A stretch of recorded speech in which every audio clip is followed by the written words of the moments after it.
আসসালামু আলাইকুম এভরিওয়ান, আমার চ্যানেল সিম্পল হোম রেসিপি বিডিতে আপনাদের স্বাগতম। আবারও চলে এলাম সহজ একটি রেসিপি নিয়ে। রান্নার ক্ষেত্রে মোটামুটি কম বেশি সব রান্নায় আমরা গরম মশলা গুঁড়া ব্যবহার করি। এই গরম মশলা গুঁড়া আমরা বাজার থেকে অনেক চড়া দামে কিনে নিই, আবার এর গুণগত মান সম্বন্ধেও আমরা জানি না।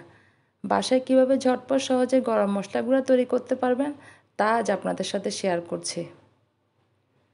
এখানে আমি নিয়েছি 4টা বড় সাইজের তেজপাতা, 3টে শুকনো মরিচ, 3 ইঞ্চি লম্বা দারুচিনি,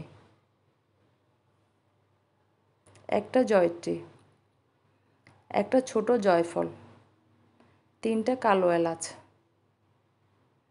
2 টেবিল চামচ ধনিয়া, 2 টেবিল চামচ জিরা, 1 টেবিল চামচ সবুজ এলাচ,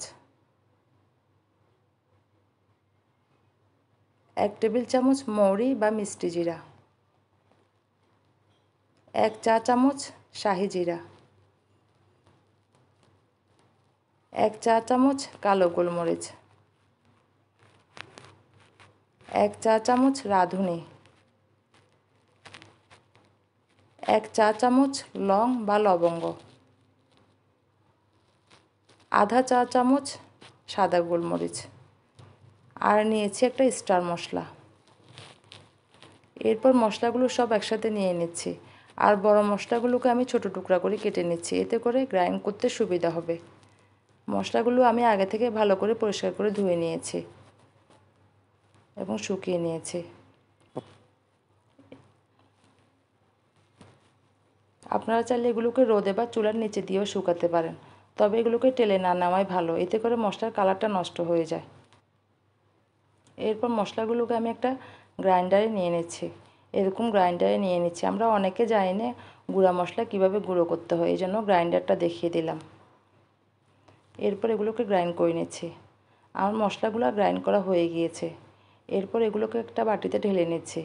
আমার মশলাগুলো মিহি হয়েছে, এই জন্য আমি চেলে নিয়ে নেই, আপনারা চাইলে এগুলোকে চেলে নিতে পারেন।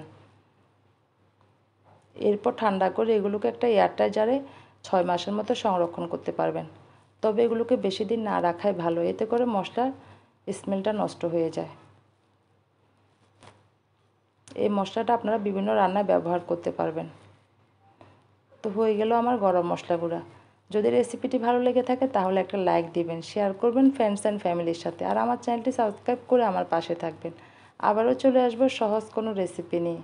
সেই পর্যন্ত বিদায়, ভালো থাকবেন সবাই। আল্লাহ হাফেজ।